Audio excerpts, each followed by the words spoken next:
Hi, this is Paul with Autolight Review, the channel of interest to anyone involved in automotive lighting.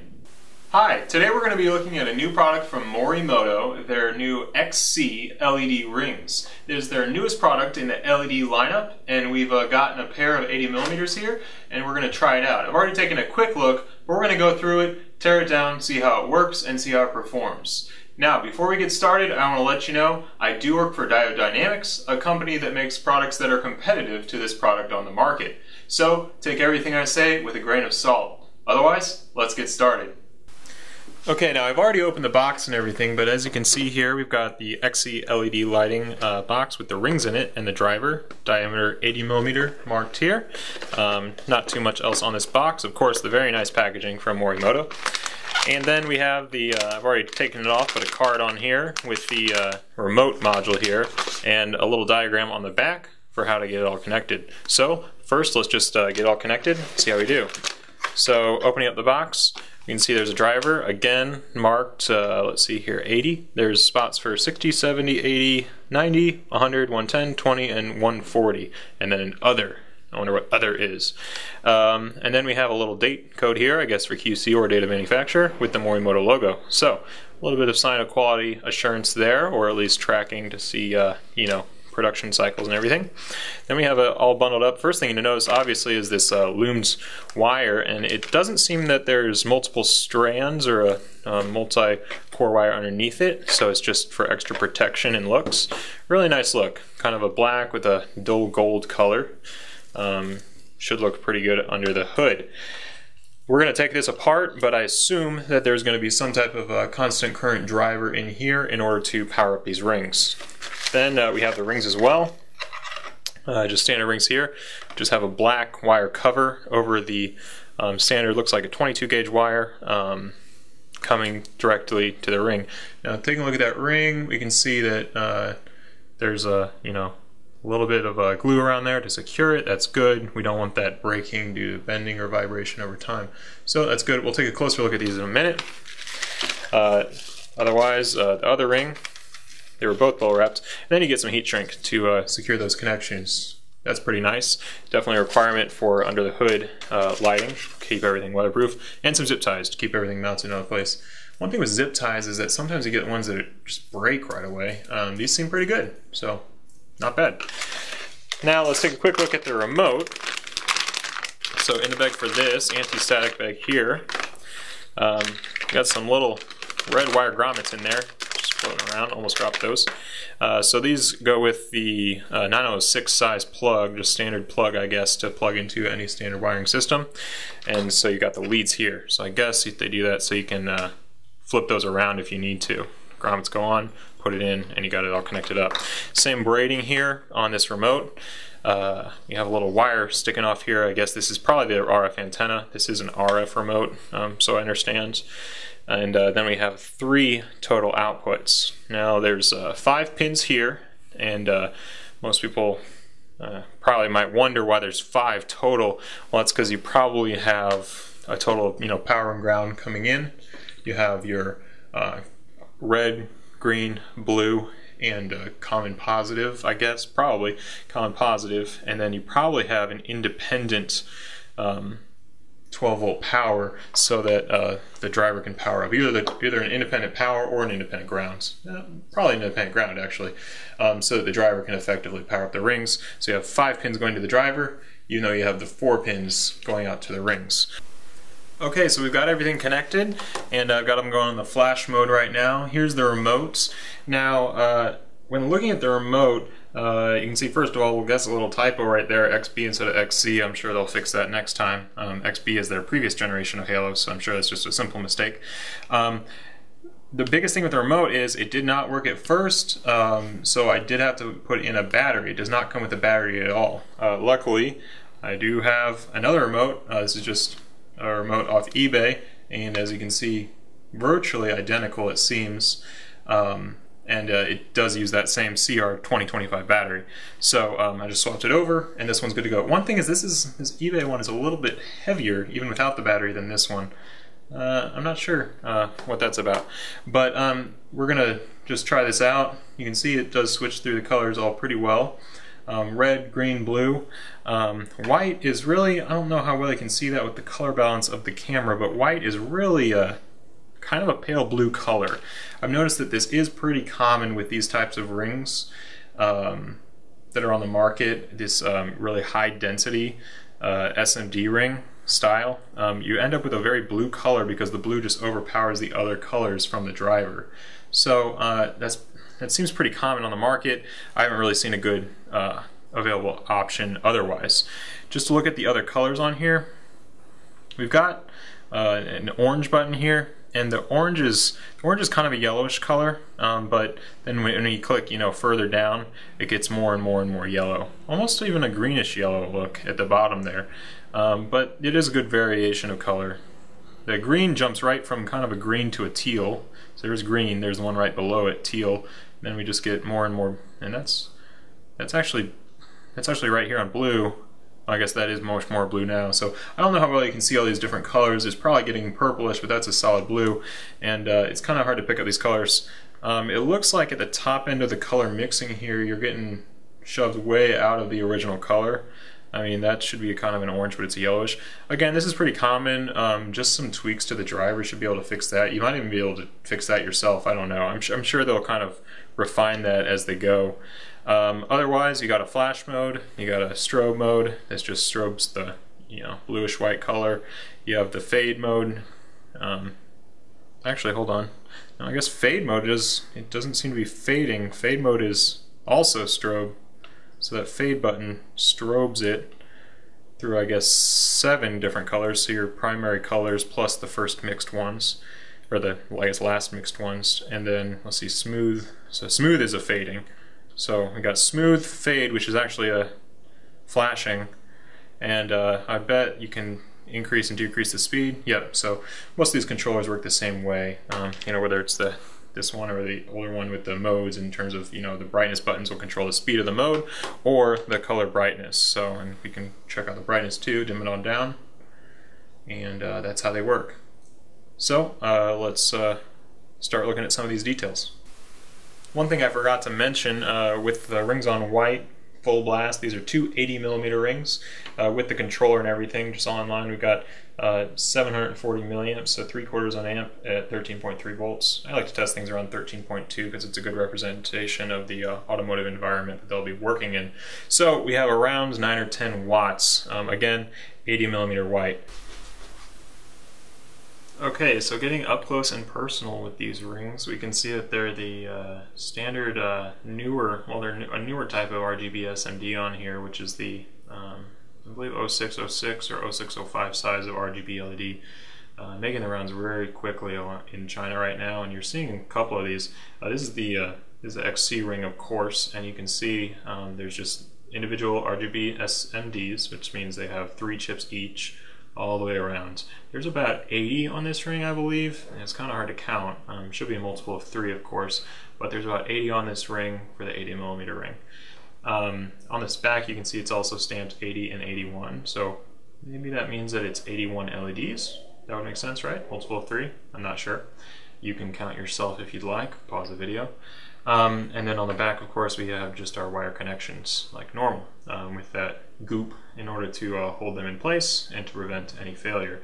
Now, one thing with this is that the connector is pretty big, going to make installation a little tricky, but there is pretty good instructions for how to depin this connector and pull them all out so that you'll be able to put through a smaller hole and put the connector back on. Otherwise, nice connectors, they're secured, which is something you very rarely see with these types of products, that they have a clip to clip down in place. So that'll hold it very, very secure. So that's a great call on their part there. For the ring itself, it's pretty standard design. This is actually a Chinese version that I picked up off eBay a while back, and you can see it uses actually the same exact LEDs. There's kind of a yellow imprint on this eBay one for some reason, which they've gotten rid of on the Morimoto version, so that's nice. Better appearance, closer to a pure white look. You can see that kind of a yellowish tinge to it. So already an improvement there. The amount of conformal coating on the eBay one, though, is a little bit higher, so that's kind of interesting. I don't know if you can see that, get in focus. That versus Morimoto one, It's actually might be a thinner PCB even. I'm not sure which one's standard. 1.6 millimeters is about the standard, but you can see it's quite a bit thinner too. All the ones from China that I've seen just on eBay and stuff basically look exactly like this with the yellowish tinge to it and this size board and everything. The actual appearance when they're on is very, very similar, but you can see there's a little bit of difference in the actual design and manufacture of these. So, interesting. Okay, I decided to pull it up on the microscope real quick. This is real close up on just one LED, so you can imagine the entire width of the ring is from side to side here. Sorry for the color balance, just shooting my computer monitor right now, which isn't necessarily a great one. You can see how there's three individual chips per LED. You got your red here. LEDs that are red are always tinted red a little bit. You got the green here, which is kind of a shiny white color, and then usually that's the blue. These could be flipped, I'm not sure. And then you have your common positive here. So you just have common positive going out to the three individual chips, which then go back to the die, from the die back to the packaging, and then you have your solder points right here. The manufacturing looks pretty, you know, I guess standard for this type of product on the market. If we take a look down, we can see, you know, just very similar quality all the way around. There's really nothing to nitpick about in terms of the actual SMD assembly quality. All of the chips are well aligned, which is good. There's some bubbles in the conformal coating, but that's pretty standard, especially when you're dealing with things that are this small. Again, nothing to nitpick about. Looks pretty normal. Just thought you might be interested to see how those tiny, these are just 1.6 millimeters by about 1.5 millimeters, so extremely small LEDs. Okay, now for the fun part, we're going to tear it apart. First, we're going to start with the driver. I've seen a couple different ones of these, so this is just held in with some screws here. So let's take it apart and see what we got. Now, I'm getting a couple stripped screws here. That's not uncommon because these are probably just metal screws going into the extrusion. Not exactly friendly for removing. Okay, so there we go. We've got it open there, and we can pull it back and let's see here. So as we can see, that looming comes off, and sure enough, that's just a standard insulated wire underneath. So the looming is probably just more for looks because this is pretty protected as is. Double protection, I guess, so that's good. Then we have grommets going through. That's important because, you know, if you have a direct to metal connection right there, you're going to wear those wires out over time, hitting that sharp metal edge. So the fact that there's little rubber grommets, that's a good improvement there.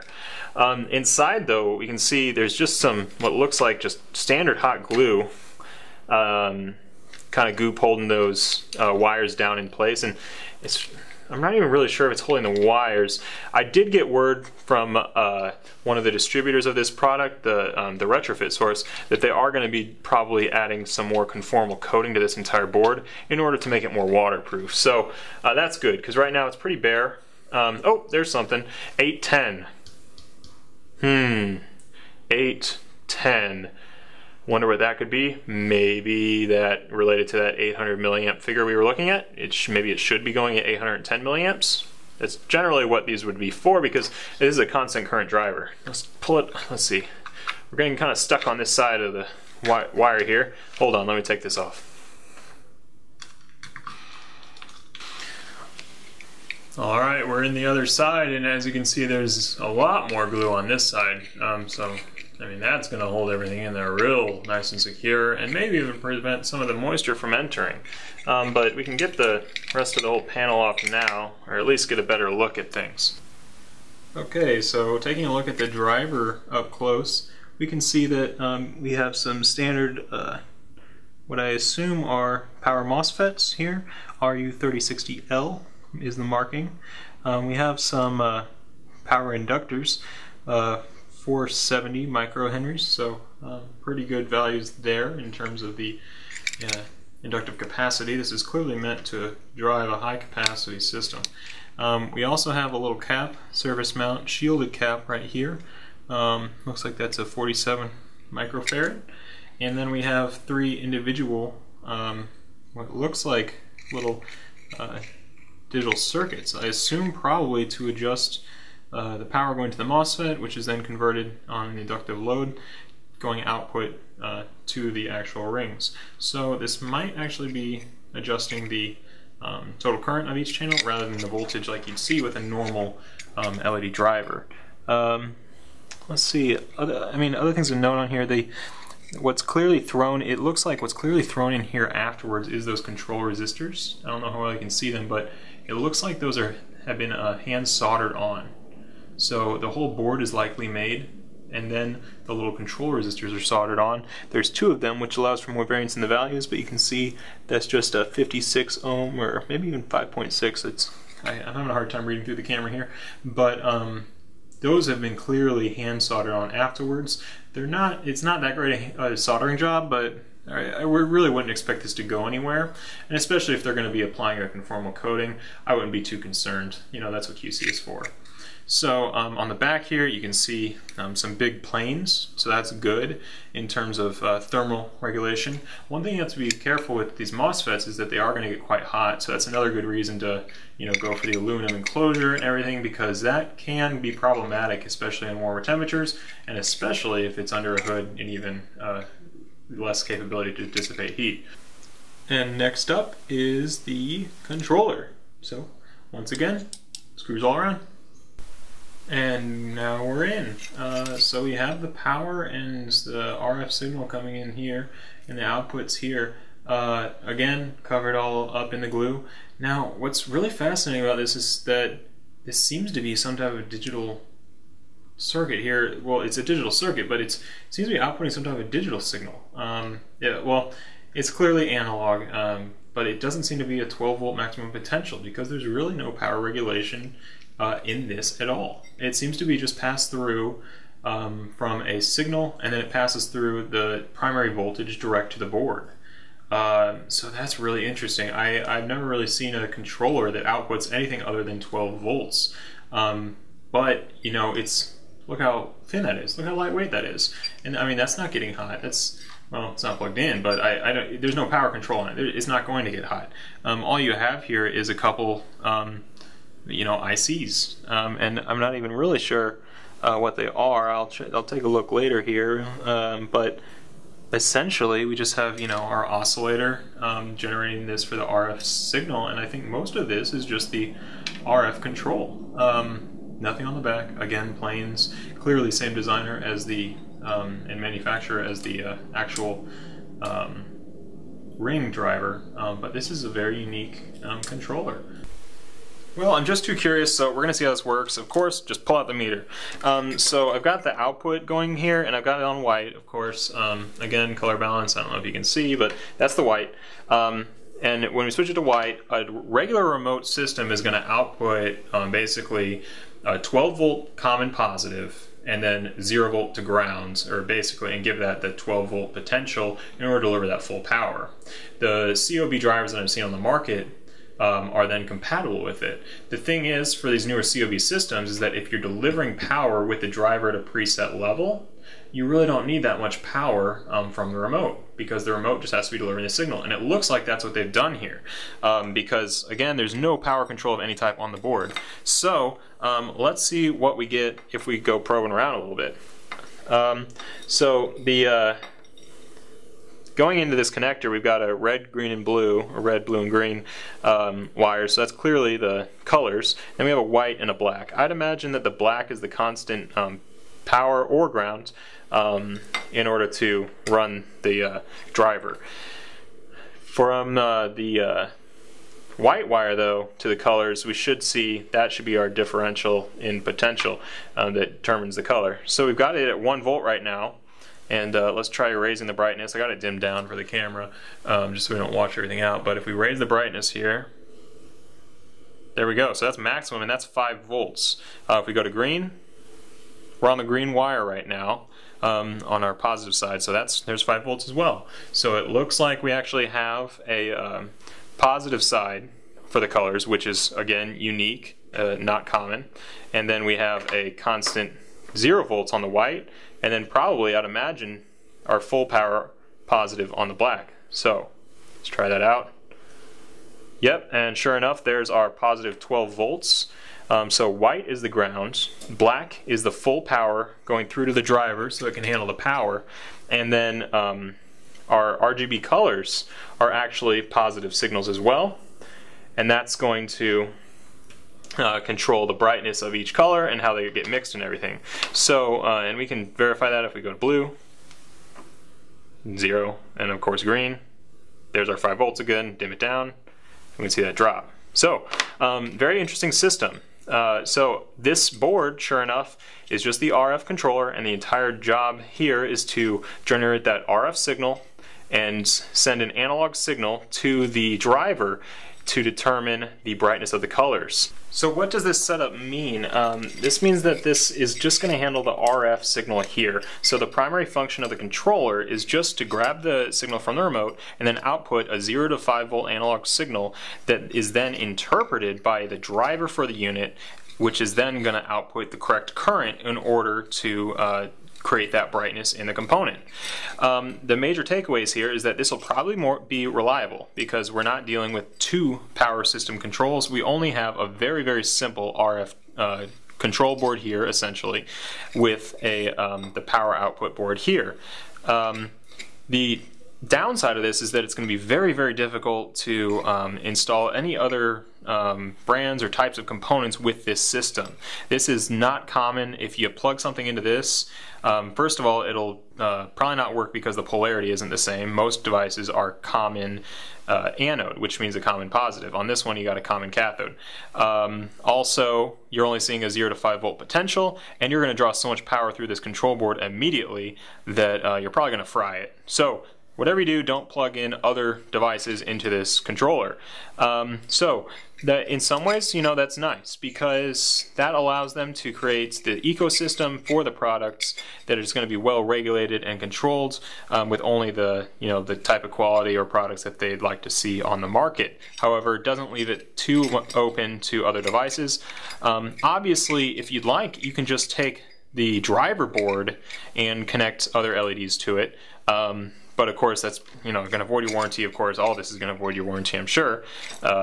You know, I'm not looking for that today. But, you know, this is just a constant current output. So as long as you know that you need a specific amount of current in your LEDs, probably in sets of 3, that's just how this is always done, you can use the driver board here.